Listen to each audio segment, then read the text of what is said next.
நன்றி நன்றி நன்றி நன்றி விமல்குமார், நன்றி விமல்குமார், நன்றி மூர்த்தி, நன்றி மூர்த்தி. நண்பர்கள் அனைவருக்கும் என்னுடைய அன்பான பணிவான வணக்கங்கள். என் பெயர் ஜான். நான் ஒரு குடிநோயாளி. எல்லாம் வல்ல இறைவனோட அருளாலையும் தோழமையில இணைந்து செயல்படுவதால் நான் பெற்றுக்கொள்ளக்கூடிய அனுபவம் தெம்பு நம்பிக்கையாலையும் இன்னைக்கு ஒரே ஒரு நாள் நான் குடிக்கல, தெளிவா மன நிறைவா அமைதியா வாழ என்னாலான எல்லா முயற்சிகளையும் செய்து கொண்டிருக்கின்றேன். நண்பர் விமல்குமார் குறிப்பிட்டது போல கோயம்புத்தூர் ஒருங்கிணைப்பு குழு மனசாட்சியின் தீர்மானத்தின் அடிப்படையில நாம இந்த இரவு மீட்டிங்கை நடத்திட்டு வர்றோம். இந்த இரவு மீட்டிங்ல 24 hours a day, 24 மணி துளிகள் ஒரு நாள் அப்படின்ற புத்தகத்துல ஒவ்வொரு நாளும் ஒவ்வொரு பக்கமாக எடுத்து வாசிச்சு விளக்கம் பார்த்து கலந்தாய் சேர்ந்து கூட்டத்தை நடத்தி கொண்டிருக்கின்றோம். அதன் தொடர்ச்சியாக இன்னைக்கு நாம அடைஞ்சிருக்கிற பக்கம் ஏப்ரல் மாதம் 4ஆம் நாள். முதல்ல இந்த சிந்தனையை வாசிச்சுட்டு அதற்கப்புறமாக அதோடைய விளக்கத்தை பார்த்து கலந்தாய் சேர்ந்து கூட்டத்தை நம்ம நிறைவு செய்வோம். So April 4 24 hours a day, 24 மணித்துளிகள் ஒரு நாள் அப்படின்ற புத்தகத்துல உள்ள ஏப்ரல் 4 சிந்தனையை வாசிக்குமாறு நண்பர் விமல்குமார் அவர்களை அன்போட பணிவோட கேட்டுக்கொள்றேன். ஓடி விமல்குமார். ஏப்ரல் 4. 24 மணித்துளிகள் ஒரு நாள், ஏப்ரல் 4. தோழமையின் இன்றைய சிந்தனை. நான் தோழமையில் வந்து இணைந்த போது நான் அனுபவித்த கஷ்டங்களுக்கு இணையான கஷ்டங்களை அனுபவித்தவர்கள் அக்கஷ்டங்களை கடந்து அமைதியாக வாழ்ந்து கொண்டிருப்பதை கண்டேன். இன்று அவர்கள் தங்களது தன்னலம் மற்றும் தன்முனைப்பின் பிடியில் இருந்து மீண்டு தங்கள் சக மனிதர்களுக்கு எவ்வாறு பணி செய்வது என்று அதிகம் சிந்தித்து செயல்படுவதை கண்ணெதிரே கண்டேன். என்னை போலன்றி அவர்கள் தன்னலமற்று செயல்பட்டு வாழ்வதை கண்டேன். தொடர்ந்து தோழமையின் கூட்டங்களில் பங்கேற்று கொண்டதாலும் தோழமையின் நண்பர்களுடன் தோழமையில் வாழ்ந்ததாலும் எனது தன்னலத்தை குறைத்துக் கொண்டு என் சக மனிதர்களை பற்றி அதிகமாக சிந்திக்க தொடங்கினேன். இதன் விளைவாக ஒரு குப்பை மேடு போல இருந்த எனது வாழ்க்கை மாற்றமடைய ஆரம்பித்தது. இந்த மாற்றத்தை அடைய என்னை மட்டுமே நான் நம்பியிருக்க தேவையில்லை எனவும் என்னை விட உயர்ந்த ஒரு சக்தியின் துணையை நான் பெற்றுக்கொள்ள முடியும் என்பதையும் அறிந்து கொண்டேன். இன்று என் சொந்த சக்தியின் மீதான நம்பிக்கையை குறைத்துக் கொண்டு இறையர் பேராற்றலின் மீது அதிக நம்பிக்கை வைக்கின்றேனா? இன்றைக்கான தியானம். மனிதர்களை புரிந்து கொள்ளாத வரை என்னால் அவர்களுக்கு பணி செய்ய முடியாது. மனிதர்களின் பிரச்சனைகளை புரிந்து கொள்வதற்கும் அவர்களது உள்மன தடுமாற்றங்களை தெரிந்து கொள்வதற்கும் நானும் அவர்கள் அனுபவித்த பிரச்சனைகளையும் உள்மன தடுமாற்றங்களையும் அனுபவித்து அவற்றை கடந்து வந்திருக்க வேண்டும். என் சக மனிதர்களை புரிந்து கொள்ள நான் எதை செய்ய தயாராக இருத்தல் வேண்டும். அவர்களது விருப்பு வெறுப்பு உணர்வுகள் முற்சாய்வுகள் ஆகியவற்றை அறிந்திருக்க வேண்டும். என் சக மனிதர்களது பலவீனத்தை காணும் போது அவர்களை தேற்றுவதற்கு நான் முயற்சி செய்யக்கூடாது. மாறாக எனது பலவீனம், நான் செய்த தவறுகளின் உண்மையான தன்மை, எனது உள்ள தடுமாற்றங்கள் ஆகியவற்றை அவரோடு பகிர்ந்து அவரை பற்றி புரிந்து கொள்ள உதவ வேண்டும். இன்றைக்கான பிரார்த்தனை. என் சக மனிதர்கள் வாழ்வில் இறையர் பேராற்றல் செயலாற்ற நான் ஒரு வாய்க்காலாக பணியாற்ற வேண்டும் என அன்புடன் வேண்டுகின்றேன். என் சக மனிதர்களை நான் புரிந்து கொள்ள வேண்டும் என்பதற்காகவும் ஜெபிக்கின்றேன். சார், நன்றிங்க சார். நன்றி நன்றி நன்றி நன்றி விமல்குமார், நன்றி விமல்குமார். நண்பர்கள் அனைவருக்கும் என்னுடைய அன்பான பணிவான வணக்கங்களை மீண்டும் ஒரு முறை தெரிவித்துக் கொள்றேன். என் பெயர் ஜான். நான் ஒரு குடிநோயாளி. எல்லாம் வல்ல இறைவனோட அருளாலையும் தோழமையில இணைந்து செயல்படுவதால் நான் பெற்றுக்கொள்ளக்கூடிய அனுபவம் தெம்பு நம்பிக்கை ஆகியவற்றாலும் இன்னைக்கு ஒரே ஒரு நாள் நான் குடிக்கல, தெளிவா மன நிறைவா அமைதியா ஆனந்தமாக வாழ என்னாலான எல்லா முயற்சிகளையும் செய்து கொண்டிருக்கின்றேன். நான் தோழமையோட ஃபர்ஸ்ட் மீட்டிங்க்கு வந்த நாள் 9/6/1996. நான் முத நாள் தோழமையின் கூட்டத்துல அமர்ந்த போது அங்க பல தரப்பட்ட மனிதர்கள் இருந்தாங்க. ஒவ்வொரு மனுஷரும் ஒரு வித்தியாசமான பேக்ரவுண்ட்ல இருந்து வந்தவங்க. எல்லாருமே வித்தியாசமானவங்க. எல்லாரும் பேசுற விதம் வித்தியாசமா இருந்துச்சு. அவங்களுடைய வேலை தொழில் வித்தியாசமா இருந்துச்சு. அவங்களுடைய பணம் பொருளாதார நிலை வித்தியாசமா இருந்துச்சு. எல்லாரும் அவங்களோட அனுபவத்தை சொல்றாங்க. அந்த முதல் நாள் அன்னைக்கு எனக்கு ஒண்ணுமே புரியல, சத்தியமா புரியல. அங்க இருந்த மனிதர்களோட எந்த ஒரு பொதுவான அம்சத்தையும் என்னால கண்டுபிடிக்க முடியல முதல் நாள். ஆனாலும் நானும் ரொம்ப மோசமாக குடிநோயால பாதிக்கப்பட்டதுனால, தொடர்ந்து வாங்க, தொடர்ந்து வாங்க, தொடர்ந்து வாங்க அப்படின்ற அந்த வார்த்தைய கேட்டதுனால தொடர்ந்து வர ஆரம்பிச்சேன். கொஞ்ச நாட்கள் கடந்தபோது, என்னுடைய அந்த ஏஏ தோழமையின் சக நண்பர்களது பகிர்வுகளை தொடர்ந்து கேட்க ஆரம்பித்தபோது,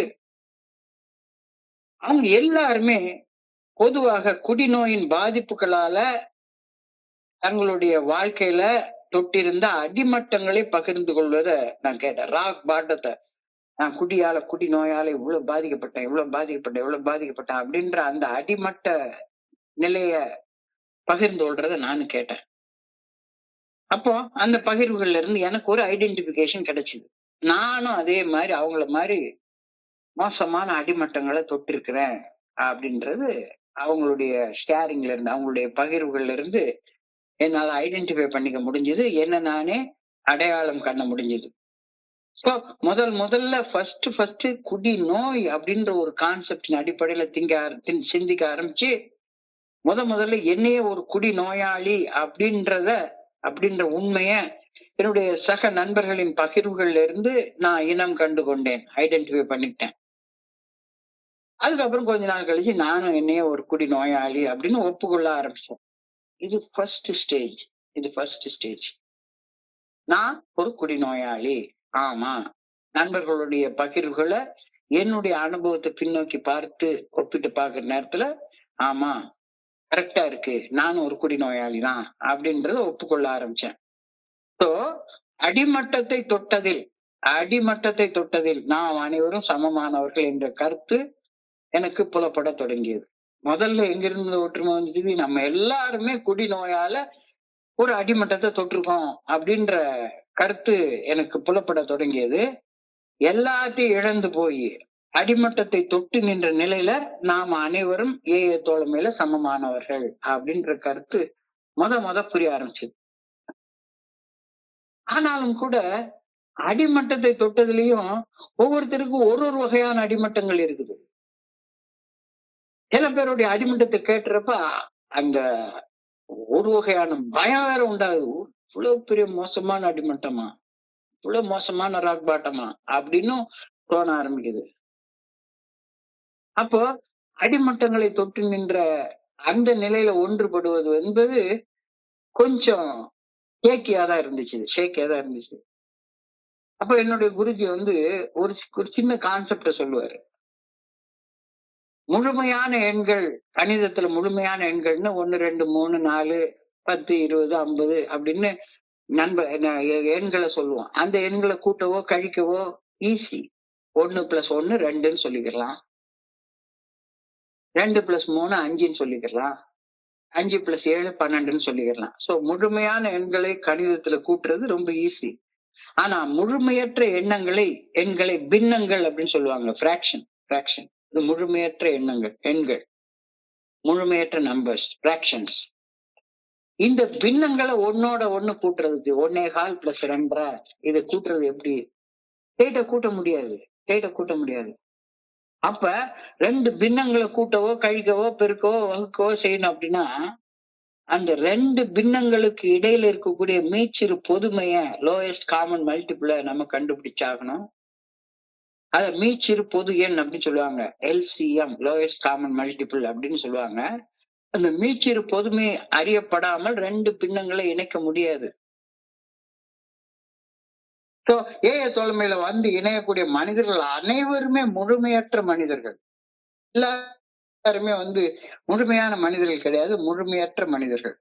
அந்த முழுமையற்ற மனிதர்களை இணைக்கிறதுக்கு அந்த 2 மனிதர்களுக்கு இடையில இருக்கக்கூடிய ஒரு மிகச்சிறிய பொதுமைய நாம கண்டு உணர்ந்தாக வேண்டும். மீச்சிறு பொதுமை, அதை கண்டு உணர்ந்தாக வேண்டும். அந்த பொதுமைய, அந்த சமன்பாட்டை மட்டும் வச்சுதான் ஏஏ தோழமையில 2 மனிதர்கள் இணைய முடியும். குடிநோய் அப்படின்றது அந்த மீச்சிறு பொதுமையாகும். ஏஏ தோழமையில நாம் அனைவரும் குடிநோய் வசப்பட்டு வெவ்வேறு வகையான தாழ்நிலைகளை கண்டவர்கள். எல்லாருக்கும் ஒரே மாதிரியான ராக்பாட்டம் இருக்காது. ஒரு சிலருக்கு பொண்டாட்டி போயிருப்பாங்க, ஒரு சிலருக்கு பணத்துல பாதிப்பு இருக்கும், ஒரு சிலருக்கு பொண்டாட்டியும் போய் பணமும் பாதிக்கப்பட்டிருக்கும், ஒரு சிலருக்கு நோய் ரொம்ப மோசமாக இருக்கும். வெவ்வேறு வகையான தாழ்நிலையை தொட்டவங்களா இருப்பாங்க. இப்போ சமத்துவத்தை காணாதவரை நாம எல்லாருமே எவ்வளவு தாழ்நிலையில மாறுபட்டு இருந்தாலும் நாம் அத்தனை பேரும் குடிநோயாளிகள் அப்படின்ற சமத்துவத்தை காணாத வரை நான் என்ன நினைப்பேன், அடுத்தவனோட வித்தியாசமானவன், வேறுபட்டவன் அப்படின்ற பொய் தோற்றம் மட்டும்தான் எனக்கு தோன்ற ஆரம்பிக்கும். நாம அனைவருமே குடிநோயாளிகள் அப்படின்றத உணர்ந்து ஏஏ தோழமையில இணைஞ்சதுக்கு அப்புறமாக குடிநோய் உருவாக்கும் செயல் அடிமைத்தனத்தில் இருந்து மீண்டு சுதந்திரமான வாழ்க்கையை வாழ்வதற்காக ஒரு செயல் திட்டத்தை உருவாக்குறோம். அந்த செயல் திட்டத்தை 12 ஸ்டெப் ரெக்கவரி ப்ரோக்ராம் அப்படின்னு சொல்றோம். 12 படிகள் அடங்கிய மீட்படையும் செயல் திட்டத்தை வாழ்க்கையாக வாழ்றதுல ஒன்றிணைய ஆரம்பிக்கிறோம். சோ அதைத்தான் இன்னைக்கு உள்ள சிந்தனையுடைய வரியாக இணைக்கிறாரு, எழுதுறாரு. When I came to the fellowship of Alcoholics Anonymous, I found men and women who had been through the same things I had been through. என்ன மாதிரியே வலி, வேதனை, துன்பம், துயரம், சிக்கல், பிரச்சனையை அனுபவிச்ச ஒரு மனிதர்களை இங்க நான் பாக்குறேன்.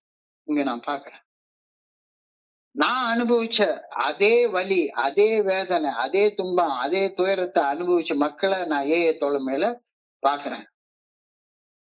ஏஏ தோழமையில நான் கண்ட மனிதர்களோட எனக்கு பல புற வேற்றுமைகள் இருக்குது. இருந்தாலும் அந்த வேற்றுமைகளை கண்டு கொண்டிருந்த வரை ஒற்றுமை எனக்கு மனசுக்கு புலப்படவே இல்லை. ஆனா பல்வேறு புற வேற்றுமைகளுக்கு நடுவுல ஒற்றுமையை காண முடிஞ்ச போதுதான் ஏஏ தோழமையில இணைவது எனக்கு சாத்தியப்பட ஆரம்பிச்சது. ஏஏ தோழமையில இணைவதால் மட்டுமே ஏஏ தோழமை பரிந்துரைக்கக்கூடிய 12 படிகள் அடங்கி மீட்படையும் செயல் திட்டத்தோடையும் என்னால இணைய முடிஞ்சது. முதல்ல குடிநோய் என்ற பொதுமையை கண்ட நான் அந்த குடிநோய் எனக்குள்ளார உருவாகுவதற்கு அடிப்படை காரணமாக இருந்த குணக்கோளாறுகளில் என்னுடைய சக மனிதர்களோடு ஒன்றானவன் அப்படின்றத புரிய ஆரம்பிச்சது. எல்லாருக்கும் பல்வேறு வகையான குணக்கோளாறுகள் இருக்கிற மனுஷங்க தான். எல்லாரும் முழுமையான மனிதர்களே கிடையாது, முழுமை இல்லாத மனிதர்களாக இருக்கிறவங்க அப்படின்றது புரிஞ்சுது. என்ன போலவே குடிச்சு அடிமட்டத்தை தொட்டு கஷ்டப்பட்ட மனிதர்கள் இன்று உன்னத ஒரு வாழ்க்கையை வாழ்றதை நான் பார்க்கிறேன். என்ன மாதிரியே வாழ்ந்தேன்னு சொல்றாங்க, ஆனா இன்னைக்கு ரொம்ப நல்ல உன்னதமான உயர்வான வாழ்க்கையை வாழ்றதை நான் பாக்குறேனே. ஆரம்பத்துல அந்த உன்னத வாழ்க்கையை என்னால வாழ முடியல. ஆனால் எனக்கும் என்னை போலவே வாழ்ந்த அந்த மனிதர்கள் இன்னைக்கு வாழக்கூடிய உன்னத வாழ்க்கையை வாழணும் அப்படின்ற ஆசை எனக்கு வந்துச்சு. இதுதான் ஏஏ தோழமையில நடக்கக்கூடிய ஒரு மாற்றம்.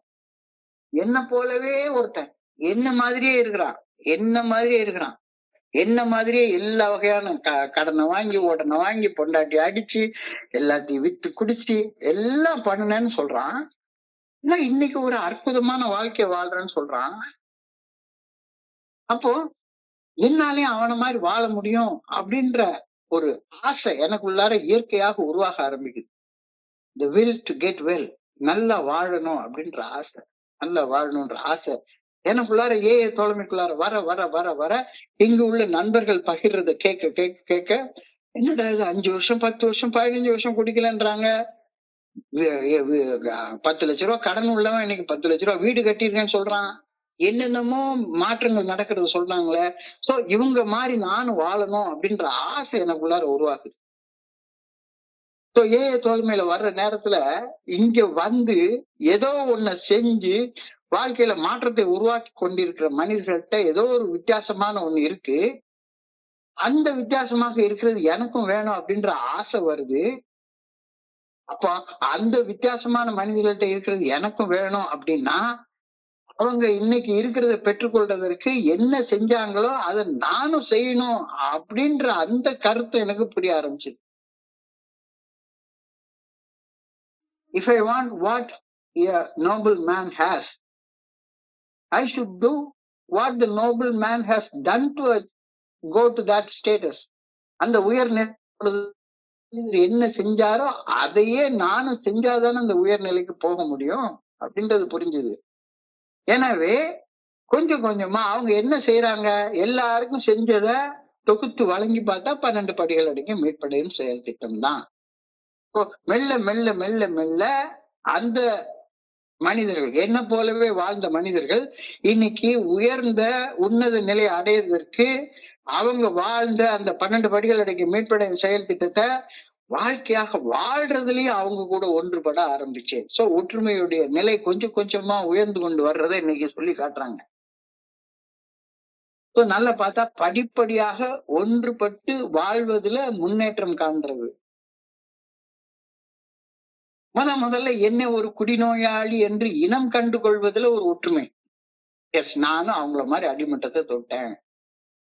ஏகப்பட்ட அசிங்க அவமான அனுபவங்களை பகிர்ந்து கொள்ளும் போது முதல்ல என்னை நானே ஒரு குடிநோயாளி என்று இனம் கண்டு கொள்வதில் ஒரு ஒற்றுமை. இரண்டாவதாக, என்னை குடிநோயாளி ஆக்கிய குணக்கோளாறுகள் எல்லார்கிட்ட இருக்கிறத கண்டு கொண்டதுல ஒரு ஒற்றுமை. எல்லாரும் என்னைய மாதிரி அதே கோபம், அதே பயம், அதே பொறாமை, அதே சந்தேகம், அதே காமம். நான் தான் பேசணும், நான் தான் ஷேர் பண்ணணும், தன்முனைப்பு அதிகமாக இருக்கக்கூடிய தன்மை. சோ குடிநோயாளியாக என்னை எப்படி என்ன ஆக்குச்சது? என்னுடைய குணக்கோளாறுகள் ஆக்குச்சது. என்னுடைய குணக்கோளாறுகள் எல்லா நண்பர்கள்ட்டும் இருக்குது. சோ என்னை குடிநோயாளி ஆக்கிய குணக்கோளாறுகள் அனைவரிடமும் இருப்பதை கண்டு கொண்டதுல ஒரு ஒற்றுமை. இது இரண்டாவது ஒற்றுமை. முதல்ல குடிநோயாளி என்று இனம் கண்டு கொண்டதுல ஒற்றுமை. அந்த குடிநோய்க்கு காரணமாக இருக்கக்கூடிய குணக்கோளாறுகள் எல்லாத்தையும் இருக்கிறத இனம் கண்டு கொள்வதில் ஒரு ஒற்றுமை. மூன்றாவது, அந்த குணக்கோளாறுகளை களைந்து எறிய ஏஏ தோழமை பரிந்துரைக்கக்கூடிய 12 படிகள் அடங்கிய மீட்படையும் செயல் திட்டத்துல ஒன்றுபட்டு செயல்படுவதில் உள்ள ஒற்றுமை. இதுல எந்த நிலைமையில நான் இருக்கேன் அப்படின்றது இப்ப இனம் கண்டு கொண்டுக்கோ. ஆமா, வெறுமனே நான் ஒரு குடிநோயாளி அவ்வளவுதான் அப்படின்ற லெவல்ல இருக்கியா, இல்ல குடிநோய்க்கு காரணமான குணக்கோளாறுகள் என்கிட்ட இருக்கிறது அப்படின்றதுல ஒற்றுமையா இருக்கியா, அல்ல அந்த குணக்கோளாறுகள் கலைந்தெறியப்படுவதற்கு ஏஏ தோழமை பரிந்துரைக்கக்கூடிய மீட்பு வழியாகி அந்த 12 படிகள் அடங்கிய மீட்படையும் செயல் திட்டத்தை வாழ்க்கையாக வாழ்றதுல ஒன்றுபட்டு இருக்கியா? சோ இந்த 3 நிலைகள்ல உள்ளத தெளிவாக சொல்ல வர்றாங்க. சோ செயல் திட்டத்தை வாழ்க்கையாக வாழ்வதில் ஒன்றுபட்ட பின், அந்த 3வது நிலையில வந்து ஒன்றுபட்ட பின், அதன் விளைவாக என்னுடைய தன்னலம் தன்முனைப்பை எடுத்து தூரத்துக்கு போட்டுட்டு என்னுடைய சக மனிதர்களுக்கு பணி செய்து வாழ்வதில் ஒன்றுபட ஆரம்பிக்கிறோம். இது 4வது ஒற்றுமை. இது 4வது ஒற்றுமை. Life of service. Life of service.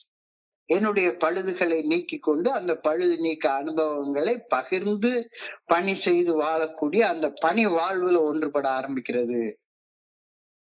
So நான் குடிக்கிற காலத்துல என்ன எப்படி இருந்தேன், என்னை பத்தி மட்டுமே யோசிச்சுட்டு இருப்பேன், என்னை பத்தி மட்டுமே சிந்தித்து தன்னலத்தோட தன்முனைப்போட வாழ்ந்துட்டு இருந்தேன். அதே மாதிரி என்ன மாதிரியே தன்னை பத்தியே சிந்தித்து தன்னலத்தோட தன்முனைப்போட வாழ்ந்த ஒரு மனிதன் இன்னைக்கு சதா சர்வ காலமும் தன்னுடைய சக மனிதர்களுக்கு பணி செய்வதை பற்றி மட்டுமே சிந்தித்து வாழ்வதை இன்னைக்கு பாக்குறேன். இது ஏஏ தோழமை பரிந்துரைக்கக்கூடிய 12 படிகள் அடங்கிய மீட்படையும் செயல் திட்டத்தை வாழ்க்கையாக வாழ்வதன் விளைவு அப்படின்றது புரிய வருது. கொஞ்சம் கொஞ்சமா கியரை மாத்தி மேல கொண்டு போறது நல்லா தெரியுது. சோ காலத்துல வெறுமன தன்னலம் தன்முனைப்பு, எனக்கு எனக்கு எனக்கு நான் எந்த இடத்துலயும் மையமாக இருக்கணும் அப்படின்னு நினைச்சு வாழ்ந்த ஒரு மனுஷன் இன்னைக்கு now they were thinking about how they could help the fellow men. By that way they could help themselves. பிறருக்கு பணி செய்வதால தங்களுக்கு தாங்களே தங்களுடைய வாழ்க்கையை முன்னேற்றிக் கொள்ள முடியும் அப்படின்ற பெரிய உண்மையை கண்டுபிடிச்சு வாழக்கூடிய மனிதர்களை இன்னைக்கு நான் பாக்குறேன். ஏஏ தோழமையில வந்து கொஞ்ச காலத்துக்கு அப்புறமாக வாழக்கூடிய மனிதர்கள் எல்லாருமே they were more unselfish than I ever was. நான் எப்ப பார்த்தாலும் என்னை பத்தி மட்டுமே யோசிச்சுட்டே இருக்கிறேன். ஆனா இங்க வரக்கூடிய சில நண்பர்கள் சதா சர்வ காலமும் தங்களை சுத்தி வாழக்கூடிய அந்த சக மனிதர்களுக்கு சமுதாயத்துக்கு என்ன பணி செய்யலாம் அப்படின்றத சதா சர்வ காலமும் சிந்தித்து வாழ்ந்து கொண்டிருப்பதை நான் பாக்குறேன். உன்னதமான வாழ்க்கையை வாழக்கூடிய ஒருவரிடம் இருக்கக்கூடிய உன்னதம் எனக்கும் வேண்டும் என்றால், ஆமா உன்னதமான நிலை வேணும். எவ்வளவு அழகான நிலையில வாழ்ந்து கொண்டிருக்கிறாங்க. உன்னத வாழ்வு வாழக்கூடிய ஒரு மனிதர்கிட்ட இருக்கக்கூடிய உன்னதம் எனக்கும் வேண்டும் என்றால், அந்த உன்னத நிலையை அடைவதற்கு அந்த மனிதர் என்ன செய்தார் என்பதை நானும் செய்ய வேண்டும் என்பதை அது எளிமையான உண்மைதானே. ஒரு சில குறிப்பிட்ட செயல்முறைகளை செய்து வாழ்ந்தா இந்த உன்னத நிலையை அடையலாம் அப்படின்றத பாக்குற நேரத்துல, எனக்கு அந்த நிலைக்கு அடையணும் அப்படின்னு அடைய வேண்டாம்னா நீ பாட்டுக்கு சாதாரணமா போய் சாராய கடை திறந்தேதான் இருக்கு, குடிச்சுக்கிட்டே இரு. சினிமா தியேட்டர் திறந்தேதான் இருக்கு, பாத்துக்கிட்டே இரு. எல்லா ஹோட்டலும் திறந்தேதான் இருக்கு, தின்னுகிட்டே இரு. காலைல எந்திரிச்சா டீ கடை இருக்கு, குடிச்சுக்கிட்டே இரு. அங்க உட்கார்ந்து அரசியல் பேசி உன் பாட்டுக்கு பொழுது போக்கிக்கிட்டே இரு. ஆனால் உன்னத வாழ்வு வாழக்கூடிய ஒரு மனுஷனை பாக்குறேன். இந்த உன்னத வாழ்வு வாழக்கூடிய ஒரு மனுஷன் எவ்வளவு ஆனந்தமாக அவர் முகத்திலே ஒரு ரேடியன்ஸ் இருக்கு, ஒரு ஒளிர்வு இருக்கு, பிரகாசம் இருக்கு. அந்த உன்னதம் எனக்கு வேணும் அப்படின்னு நான் ஆசைப்பட்டேன்னா, அப்போ அவர் என்ன அந்த உன்னத நிலையை அடையிறதுக்கு அவர் என்ன செஞ்சாரோ அதை நானும் செய்யணும் அப்படின்றது கட்டாயமாகுது தானே, அவசியப்படுது தானே. ஸோ நான் செய்யும் செயல்களுக்கான விளைவுகள் மட்டும்தான் எனக்கு கிடைக்கும். நான் செய்யாத விளைவுகளுக்கான விளைவுகள் எனக்கு கிடைக்கவே கிடைக்காது. எனக்கு கிடைக்கவே கிடைக்காது. ஒரு மனிதன் ஒரு உன்னத நிலையை அடைஞ்சிருக்கான்னா, அந்த உன்னத நிலையை அடையிறதற்கு அவன் ஏதோ ஒரு செயல் செஞ்சிருக்கான். இந்த செயல் செய்யறத நானும் செஞ்சாதான் எனக்கு அந்த உன்னத நிலை கிடைக்கும். என்ன செஞ்சான்? தன்னலம் தன் முனைப்பை துறந்து பிறர் நல பணிகளை பணிவுடன் செய்து ஒரு உன்னத மனநிலையுடன் உன்னத வாழ்வு வாழ நான் விரும்பினால், அது வேணும்னா வேண்டான்னா விட்டுட்டு போயிட்டே இரு, வேண்டான்னா விட்டுட்டு போயிட்டே இரு. ஆனா உனக்கும் அந்த உன்னத நிலை வேணும்னு நீ விரும்பினா, தென் ஏஏ தோழமை பரிந்துரைக்கக்கூடிய அந்த 12 படிகள் அடங்கிய மீட்படையும் செயல் திட்டத்தை நீயும் வாழ்க்கையாக வாழ்ந்தாக வேண்டும் அப்படின்னு இந்த இடத்துல சொல்றாங்க. ரொம்ப எளிமையான சிந்தனை. அதுதான் 3வது வரையில எழுதியிருக்காரு. By coming to meetings and associating with members of AA fellowship, I began to think a little less about myself and little more about other people around me. By coming to meetings என்றால், AA கூட்டத்துக்கு வந்து உட்கார்றது கிடையாது. வெறுமனே AA கூட்டத்துக்கு வந்து உட்கார்றது கிடையாது. ஏஏ தோழமை பரிந்துரைக்கும் 12 படிகள் அடங்கிய மீட்படையும் செயல் திட்டத்தை வாழ்க்கையாக வாழ்பவர்களை சந்தித்தல் அப்படின்னு பொருள். மீட்டிங் என்றால் கூட்டம் கிடையாது. கூட்டம்னா கிரவுடு. எங்க வேணாலும் கூட்டமா ஆளுங்களை பார்க்கலாம். எங்க வீட்டு பக்கத்துல அன்னபூர்ணான்னு ஒரு ஹோட்டல் இருக்கு. அந்த ஹோட்டல்ல கூட கூட்டமா மக்கள் உட்கார்ந்து இருப்பாங்க. அது கூட்டம் கிடையாது. மீட்டிங் என்றால் பை கமிங் டு மீட்டிங் அப்படின்னு என்றால் ஏஏ தோழமை பரிந்துரைக்கக்கூடிய 12 படிகள் அடங்கி மீட்படையும் செயல் திட்டத்தை வாழ்க்கையாக வாழ்பவர்களை சந்தித்தல். I want to meet such and such a பர்சன்னா இந்த மனிதனை சந்திக்க நான் விரும்புகிறேன் தானே அர்த்தம். பை கமிங் டு மீட்டிங்ஸ் என்றால் ஏஏ தோழமை பரிந்துரைக்கக்கூடிய 12 படிகள் அடங்கி மீட்படையும் செயல் திட்டத்தை வாழ்க்கையாக வாழ்பவர்களை சந்தித்தல் என்று பொருள். அப்ப by coming to meeting and associating with members of the Fellowship of Alcoholics Anonymous. Associating with them என்றால் ஏஏ தோழமை பரிந்துரைக்கக்கூடிய 12 படிகள் அடங்கி மீட்படையும் செயல் திட்டத்தை நானும் வாழ்க்கையாக வாழ்வதுதான் அசோசியேஷன். அவங்கள சந்திக்கிறேன், அவங்கள சந்திச்சு அவங்க எப்படி வாழ்றாங்களோ அதே வாழ்க்கையை நானும் வாழ ஆரம்பிக்கிறேன். அதுக்கு பேர் தான் association. By coming to meetings and associating with members of fellowship, I begin to think a little less of myself and little more about other people. இப்படி இந்த அசோசியேஷன் எனக்கு வந்ததுக்கு அப்புறமாக நானும் 12 படிகள் அடங்கி மீட்படையும் செயல் திட்டத்தை வாழ்க்கையாக வாழ்பவர்களை சந்தித்து அவர்கள் வாழ்ற வாழ்க்கையை நானும் வாழ ஆரம்பிச்சதுக்கு அப்புறமாக எனக்கும் தன்னலம் போயிடுது, தன்முனைப்பு போயிடுது. அதை விட்டுட்டு பிறர் நல பணிகளை பணிவுடன் செய்து உன்னத வாழ்க்கை வாழ்றது நோக்கி முன்னேற ஆரம்பிக்கின்றேன். இந்த கருத்து வந்து ரொம்ப அழகாக நீ சொல்லியிருக்காங்க. 4வது வரையில I also learned that I need not have to depend on myself alone to get out of this mess that I was in. I could get greater strength than my own. அப்போ இந்த அசோசியேஷனை வாழ்றதற்கு எனக்கு பலம் என்னுடைய மனசுல இருந்து எனக்கு கிடைக்கவே கிடைக்காது. என்னுடைய உடம்பும் மனசும் ரொம்ப பலகீனமானது, ரொம்ப பலகீனமானது. தனிப்பட்ட முறையில என்னால ஒண்ணுமே செய்ய முடியாது. தனியாக இதை எதுவுமே செய்ய முடியாது. சோ என்னுடைய சொந்த மனோதிடத்தால உன்னத வாழ்க்கை வாழ்வது எனக்கு சாத்தியப்படவே படாது. நான் என்னுடைய சொந்த மனதோட வாழ்ந்துட்டு இருந்தேன்னா அந்த மனசு என்ன சொல்லும்? ஏதாச்சும் என்னுடைய உடல் இச்சைகளுக்கும் ஆசைக்கும் தகுந்த மாதிரி செயல் செய்யத்தான் என்னை தூண்டிக்கிட்டே உட்கார்ந்துருக்கும். சோ என்னுடைய சொந்த மனோதிடத்தால உன்னத வாழ்க்கை வாழ்வது எனக்கு சாத்தியப்படவே படாது. நான் வாழ்ந்து கொண்டிருந்த அந்த குப்பையான வாழ்க்கையில இருந்து வெளியேற எனக்கு ஆற்றல் மிக்க ஒரு நல்ல ஒழுங்கான வழிகாட்டுதல் தேவை. சும்மா நானே என்னுடைய மனம் போன போக்குல வாழ்ந்துட்டு இருந்தேன்னா வாழ்க்கையில குப்பைமேட்டுலதான் வாழ்ந்து கொண்டே இருப்பேன். அந்த குப்பைமேட்டுல வாழ்ந்துட்டு பன்னியோட பன்னியா வாழ்ந்துட்டு அந்த பன்னி வாழ்க்கை வந்து ரொம்ப சந்தோஷமான வாழ்க்கைன்னு நான் வேற தைரியமா உட்கார்ந்து கூட்டத்துல உட்கார்ந்து மைக்க பிடிச்சிட்டு பேசிட்டு வேற அலைஞ்சிட்டு இருப்பேன். சோ நான் வாழ்ந்து கொண்டிருந்த குப்பையான வாழ்க்கையில இருந்து வெளியேற எனக்கு ஆற்றல் மிக்க ஒரு நல்ல ஒழுங்கான வழிகாட்டுதல் தேவை.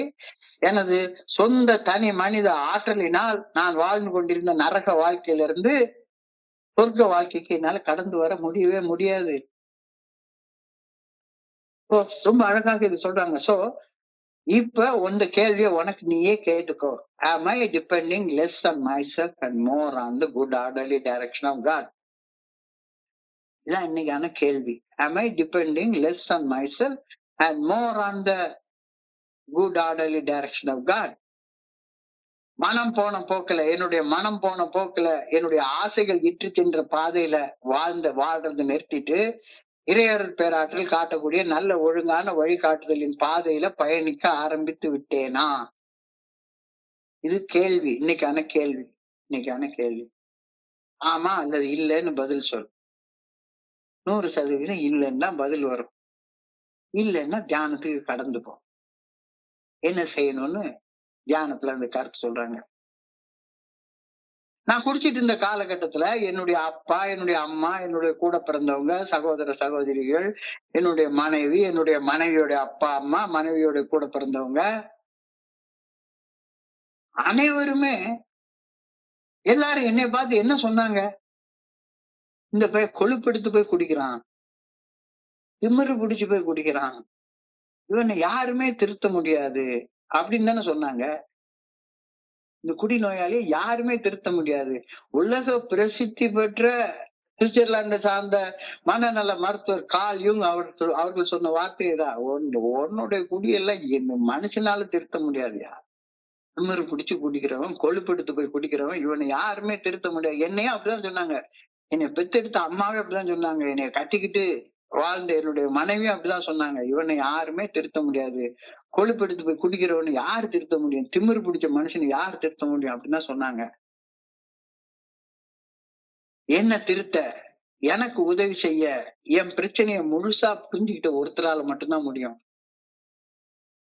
என் பிரச்சனையை புரிஞ்சுக்காத ஒரு மனுஷனால, அவர் எப்பேற்பட்ட போப்பாண்டவரா இருந்தாலும் சரிதான், மேட்ரானியாரா இருந்தாலும் சரிதான், ஒரு பெரிய ஆச்சாரியாராக இருந்தாலும் சரிதான், அவர் எவ்வளவு பெரிய கார்ல் ஜூங் லெவலுக்கும் டாக்டர் சில்கோட் லெவலுக்குள்ள சைக்காட்ரிஸ்டா இருந்தாலும் சரிதான், என் பிரச்சனையை புரிந்து கொள்ளாத ஒரு மனுஷனால எனக்கு உதவி செய்ய முடியவே முடியாது.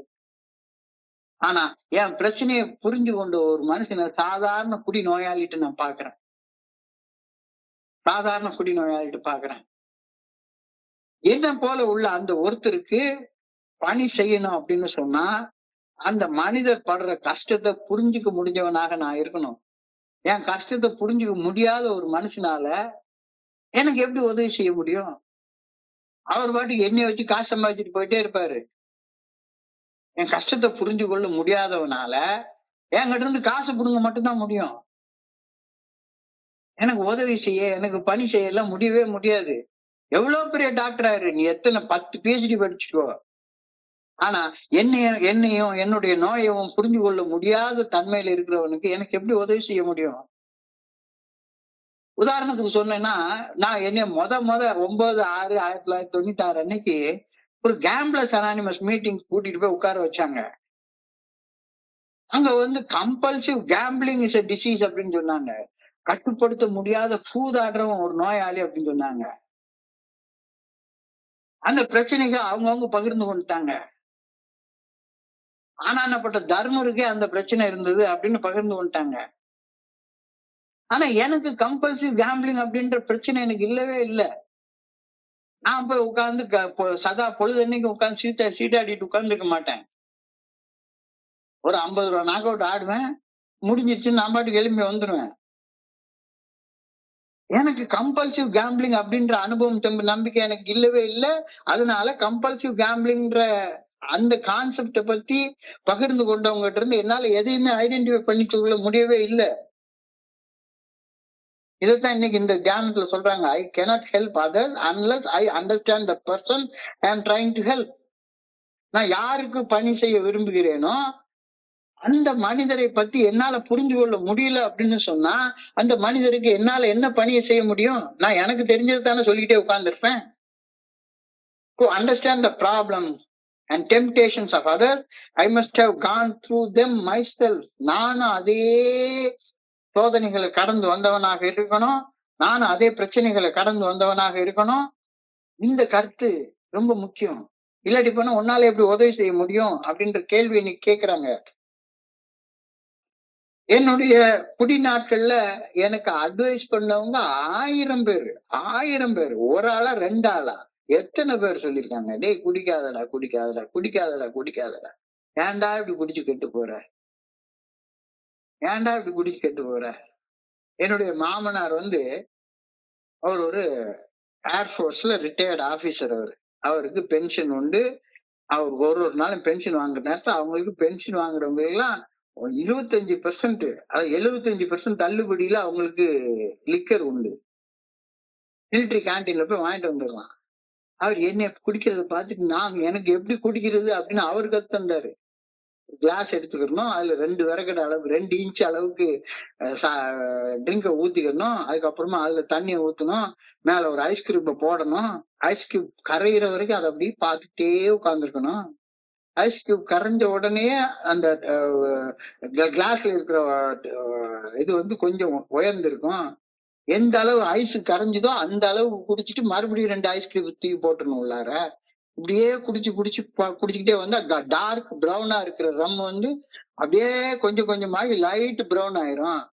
கடைசியில அந்த லைட் பிரவுன் ஆன உடனே அதை கொண்டு போய் வாஷ் பேசின்ல ஊத்திட்டு சாப்பிட்டுட்டு படுத்து தூங்கிடணும் அப்படின்னாரு. இத மாதிரி 1000 அட்வைஸ் கொடுத்திருக்காங்க, 1000 அட்வைஸ் கொடுத்திருக்காங்க. ஆனா ஒருத்தருடைய அறிவுரை கூட என் மரமண்டையில ஏறவே இல்லை, என் மரமண்டையில ஏறவே இல்லை. காரணம் என்னன்னா அவங்க என்னைய புரிஞ்சுக்கிடவே இல்லை, நான் அவங்கள புரிஞ்சுக்கிடவே இல்லை. ஆனா ஒரு வார்த்தை சொல்லுவாங்க, பாம்பின் கால் பாம்பு அறியும் அப்படின்னு சொல்லுவாங்க. பாம்பின் கால் பாம்பு அறியும். ஒரே மாதிரியான அனுபவங்கள் உள்ளவர்கள் ஒருவரை ஒருவர் புரிந்து கொள்வார்கள். ஒரே மாதிரியான அனுபவம் இல்லாதவங்க புரிந்து கொள்ளவே முடியாது. பாம்புக்கு கால்கள் கிடையாது, ஆனாலும் ஒரு பாம்பு மற்ற பாம்பு சென்ற தடயத்தை வழிய நல்லா தெரிஞ்சு வச்சிருக்கோம். அந்த வழியில அந்த பாம்பும் போகும். அதே போல ஒரு குறிப்பிட்ட விஷயத்துல அனுபவம் பெற்றவர்கள் தங்களை போன்ற மற்றவர்களிடம் தங்களை ஐடென்டிஃபை பண்ணிக்குவாங்க, அடையாளம் கண்டு கொள்வாங்க, தங்களை மேம்படுத்திக் கொள்றதுக்கு அப்பேற்பட்ட ஒரு மனிதர்களுடைய அந்த தோழமைதான் தேவைப்படும். நான் அடுத்தவங்களுக்கு பணி செய்யணும் அப்படின்னு நினைச்சேன் அப்படின்னு சொன்னா அவங்கள நான் முதல்ல புரிஞ்சு கொள்ளணும். அவங்கள புரிஞ்சு கொள்றதற்கு நான் எந்த எல்லைக்கு வேணாலும் போகணும். I must do all to understand others. நான் பணி செய்து வாழ என் சக மனிதர்களுக்கு என்ன பணி தேவைப்படுகிறது என்பதை புரிந்து கொள்ளும் ஆற்றல் எனக்கு அவசியம் தேவைப்படுகிறது. மெல்ல மெல்ல தியானத்துல என்னுடைய மனம் சரியா இல்லைன்னு தெரிஞ்சிட்டதுக்கு அப்புறமா அதை சரிப்படுத்துறதுக்கு இந்த தியானத்தை சொல்றாரு. அடுத்தவங்களை புரிஞ்சுக்கோ, அடுத்தவங்களை புரிஞ்சுக்கோ.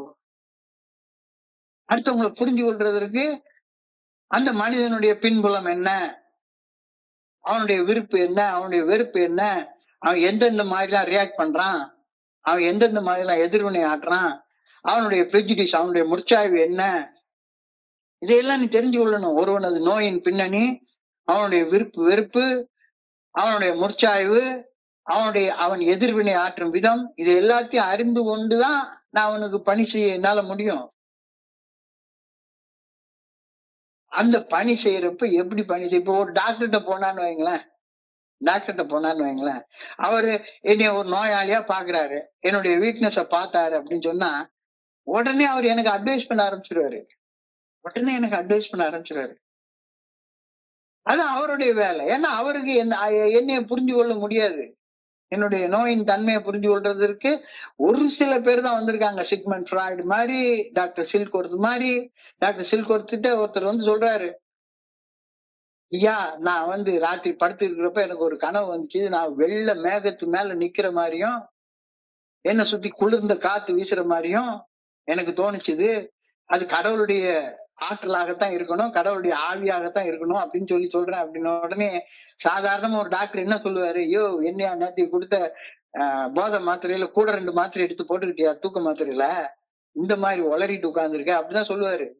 ஆனா கோடியில ஒருத்தர் தான், இந்த பாரு உனக்கு ஏதோ ஒரு அனுபவம் ஏற்பட்டிருக்கிறது, உன்னை பொறுத்த அளவுல அது உண்மை, அந்த அனுபவத்தை உன்னை மேம்படுத்தி கொள்றதுக்காக பயன்படுத்து அப்படி சொல்லக்கூடிய மனிதர்கள் ரொம்ப ரொம்ப ரேர், ரொம்ப ரொம்ப ரேர்.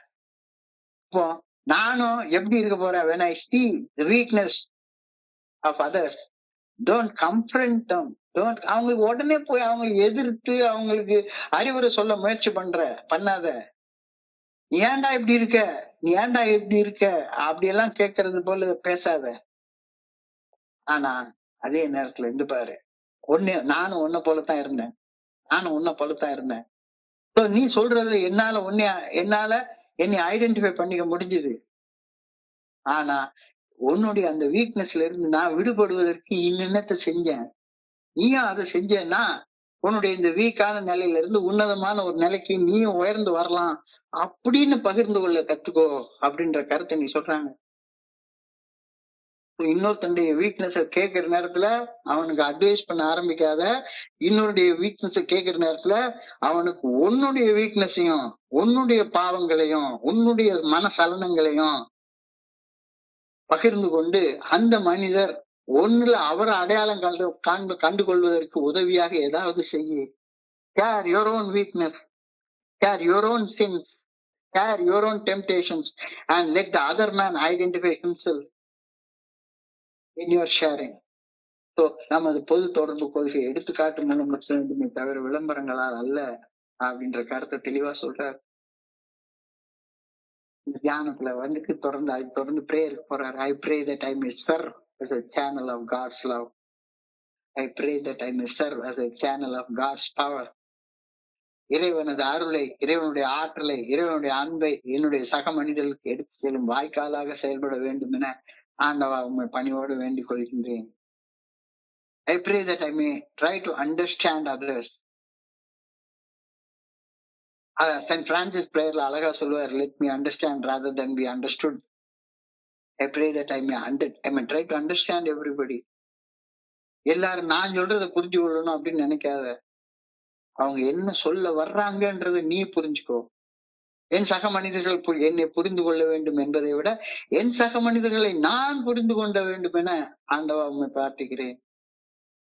என் சக மனிதர்கள் என்னை அன்பு செய்ய வேண்டும் என்பதை விட நான் என் சக மனிதர்களை அன்பு செய்ய வேண்டும் என ஆண்டவா உண்மை வேண்டுகின்றேன். மிக அழகான பிரார்த்தனைகளை கொண்டாந்து முடிச்சிருக்காங்க. இத இன்னைக்கு ஒரு ரீகேப் எடுத்து பார்த்தோம்னா, சுருக்கமாக பார்த்தோம்னா, நாம வந்து ஃபர்ஸ்ட் ஆஃப் ஆல் தோழமையின் கூட்டங்கள்ல ஒன்றுபடுறது எதுல ஒன்றுபடுறோம்? ஒன்றுபடுறோம் முதல்ல நம்மள ஒரு குடிநோயாளிகள் அப்படின்ற இனம் கண்டு கொள்றதுல ஒன்றுபடுறோம். பல மனிதர்களுடைய கேரிங்ல இருந்து அவருடைய பகிர்வுகள் இருந்து முத நாம ஒரு குடிநோயாளிகள் அப்படின்ற அந்த கருத்துல ஒன்றுபடுறோம். அதுக்கப்புறமா நாம எல்லாம் ஏன் குடிநோயாளிகளாக மாறணும், நம்முடைய குணக்கோளாக்கள் தான் அந்த குடிநோயாளிகளாக மாற்றிக்குது நம்மள அப்படின்ற புரிதல்ல ஒன்றுபட ஆரம்பிக்கிறோம். அதுக்கப்புறமா அந்த குணக்கோளாறுல இருந்து விடுபடுவதற்கு தோழமை பரிந்துரைக்கக்கூடிய 12 படிகள் அடங்கும் மீட்படையும் செயல் திட்டத்தை வாழ்க்கையாக வாழ்றதுல ஒன்றுபட ஆரம்பிக்கிறோம். வாழ்றதுல ஒன்றுபட ஆரம்பிக்கிறப்ப ஆட்டோமேட்டிக்கா நம்முடைய தன்னலத்தையும் தன்முனைப்பையும் தூர தள்ளி வச்சுட்டு அடுத்தவங்களுக்கு என்ன செய்யலாம் அப்படின்னு சிந்திக்கிறதுல ஒன்றுபட ஆரம்பிக்கிறோம். தன்னலத்தையும் தன்முனைப்பையும் துறக்கிறதுக்கான ஒரே வழி தோழமை பரிந்துரைக்கக்கூடிய 12 படிகள் அடங்கிய மீட்படையும் செயல் திட்டம். அதன் விளைவாக மட்டும்தான் தன்னலம் பிறர் நலமாக மாற்றப்படும், தன்முனைப்பு பணிவாக மாற்றப்படும். இது புரியுதா? அப்ப அது எப்படி நடக்குது? By coming to meetings and associating with members of AA fellowship. இந்த வார்த்தை தான் ரொம்ப ஆழமாக புரிந்து கொள்ள வேண்டிய வார்த்தை. பை கமிங் டு மீட்டிங்ஸ் என்றால், மீட்டிங்னாலே சரிதான். சும்மா ரோட்ல போற ஒரு மனுஷனை சந்திக்கிறது கிடையாது. யாரோ ஒரு மனுஷனை சந்திக்கிறது கிடையாது. ஏஏ தோழமை பரிந்துரைக்கக்கூடிய 12 படிகள் அடங்கிய மீட்படையும் செயல் திட்டத்தை வாழ்க்கையாக வாழ்பவர்களை சந்தித்தல் என்பதுதான் பை கமிங் டு மீட்டிங்ஸ் அப்படின்னு அர்த்தம். ரொம்ப ஆழமாக திரும்பி அழுத்தி அழுத்தி நான் சொல்றேன். பை கமிங் டு மீட்டிங்ஸ் என்றால் ஏஏ தோழமை பரிந்துரைக்கக்கூடிய 12 படிகள் அடங்கிய மீட்படையும் செயல் திட்டத்தை வாழ்க்கையாக வாழ்பவர்களை சந்தித்தல் அப்படின்னு தான் பொருள். அசோசியேட்டிங் வித் ஏஏ மெம்பர்ஸ் அப்படின்னா என்ன அர்த்தம்? ஏஏ தோழமை பரிந்துரைக்கக்கூடிய 12 படிகள் அடங்கிய மீட்படையும் செயல் திட்டத்தை அவங்க வாழ்றாங்க. அவங்க கூட சேர்ந்து அசோசியேட் ஆகி நானும் அதே செயல் திட்டத்தை வாழ்றேன். இதுக்கு பேரு தான் அசோசியேஷன் அப்படின்னு பேரு. எல்லாரும் ஒரே செயலை செய்ய போறோம். அப்படி சந்தித்து ஏஏ தோழமையில நான் இணையும் போது நானும் தன்னலம் தன்முனைப்பை கொஞ்சம் கொஞ்சமாக துறந்து பிறர் நல பணிகளை பணிவோடு செய்யக்கூடிய உன்னத வாழ்க்கையை நான் வாழ்றேன். உன்னதமான வாழ்க்கை ஒருத்தன் வாழ்றான் அப்படின்றத பார்த்தா அவன் வாழ்ற வாழ்க்கை எனக்கு வேணும் அப்படின்ற ஆசை வந்தா அவன் என்ன செஞ்சானா அதை நானும் செய்யணும்ன்றது அவசியப்படத்தானே செய்யுது. இந்த வாழ்க்கையை என்னுடைய சொந்த மனோதிடத்தால என்னால செய்ய முடியாது. நான் வாழ்ந்து கொண்டிருந்த குப்பமேட்ல இருந்து வெளியேறு, எனக்கு ஆற்றல் தேவை. அந்த ஆற்றல் எங்க இருந்து கிடைக்கும்? By coming to meetings. AA தோழமை பரிந்துரைக்கக்கூடிய 12 படிகள் அடங்கிய மீட்படையும் செயல் திட்டத்தை வாழ்ற மக்களை சந்திக்கிறதுனாலையும் அவங்க வாழ்ற வாழ்க்கைய நானும் வாழ என்னை அசோசியேட் பண்ணிக்கிறதுனாலையும் தான் அது கிடைக்கும் அப்படின்ற கருத்தை இன்னைக்கு சொல்றாங்க. Am I depending less on myself and more on God? என் மனம் போன போக்குல என் ஆசைகள் இட்டு சென்ற வழியில வாழ்க்கிறத நிறுத்திட்டு இறையர் பேராட்டில நல்ல ஒழுங்கான வழிகாட்டுதல்ல வாழ ஆரம்பிச்சிட்டேனா இல்லைன்னா யோசிச்சு பாரு. இவன் எல்லாம் வாழவே முடியாது அப்படின்னு என்னுடைய அம்மா சொன்னாங்க, அப்பா சொன்னாங்க, எல்லாரும் சொன்னாங்க. யார் சொன்னது என் மண்டைக்குள்ளார ஏறிச்சுது? என்ன போலவே வாழ்ந்த ஒரு மனுஷன் சொன்னதுதான் என் மண்டைக்குள்ளார ஏறிச்சுது. பாம்பின் கால் பாம்பறியும். ஒரே மாதிரியான அனுபவம் உள்ளவர்கள் ஒருவருக்கொருவரை நன்கு புரிந்து கொள்வார்கள். பாம்புக்கு கால்கள் இல்லை, ஆனாலும் ஒரு பாம்பு மற்ற பாம்பு சென்ற தடயங்களை நன்கு அறிந்திருக்கும். இது போல ஒரு குறிப்பிட்ட விஷயத்துல அனுபவம் பெற்றவர்கள் தங்களை போன்ற மற்றவர்களிடம் தங்களை ஐடென்டிஃபை செய்து கொள்வார்கள். So I must do all to understand others. நான் பணி செய்து வாழ என்னுடைய சக மனிதர்களுக்கு என்ன பணி தேவைப்படுகிறது என்பதை ஆழமாக தெரிந்து கொள்ள வேண்டியது அவசியப்படுகின்றது. என்ன பணி அவனுக்கு ஒரு நண்பனுக்கு தேவைப்படுது? அவனுடைய பேக்ரவுண்ட் என்ன, அவனுடைய விருப்பு என்ன, எதுக்கெல்லாம் அவன் எதிர்வினை ஆட்டுறான், அவனுடைய முற்சாய்வு என்ன. அப்ப அப்படிப்பட்ட என்ன மாதிரியே ஒரு மனுஷனை, என்ன மாதிரியே ஜெராக்ஸ் காப்பியான ஒரு மனுஷனை பாக்குறப்ப என்கிட்ட வந்து யாராச்சும் வந்து நீ ஏன்டா இப்படி இருக்க அப்படின்னு சொல்லி கேட்டிருந்தா எனக்கு என்ன மாதிரி ஒரு எரிச்சல் வரும். இப்போ கொஞ்ச காலம் ஏஐல வந்ததுக்கு அப்புறமா நான் இத்தனை வருஷம் சோபர் ஆன உடனே do what I say otherwise get out அப்படின்ற வார்த்தையை நான் பேசினேன்னா என்ன அர்த்தம்? ஒரு மனுஷனுடைய பலகீனத்தை பாக்குறப்ப அவனுக்கு அறிவுரை சொல்ல ஆரம்பிக்காத. இந்த பாருப்பா, நானும் உன்னையே மாதிரி பலகீனமான ஒரு ஸ்டேஜ்ல தான் நான் இருந்தேன். இத செஞ்சேன், என்னுடைய பலகீனத்தை பலமா மாத்திக்கிட்டேன் அப்படின்னு உன்னுடைய பகிர்வுகள்ல அந்த மனிதன் தன்னை அடையாளம் கண்டு கொள்வதற்காக பகிர்ந்து கொள்ள ஆரம்பி அப்படின்ற கருத்தை நீ சொல்லியிருக்காங்க. Share your own weakness, share your own sin, share your own temptation and let the other man identify himself in your sharing.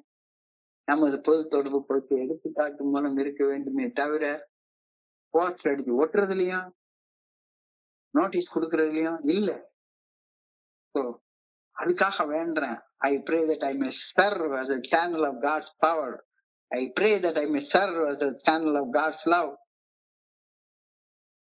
I pray that I may serve as a channel of the good orderly direction of God.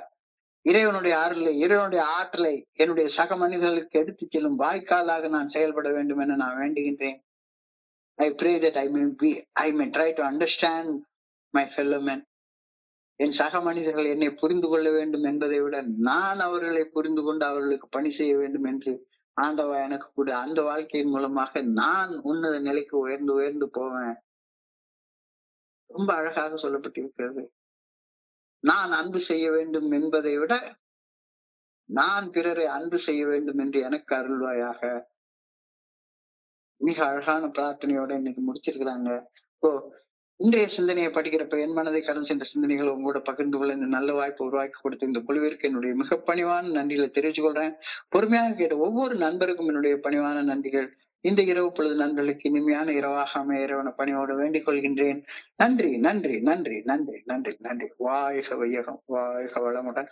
Thank you so much, thank you so much, thank you so much. Over to you, அமல்குமார்.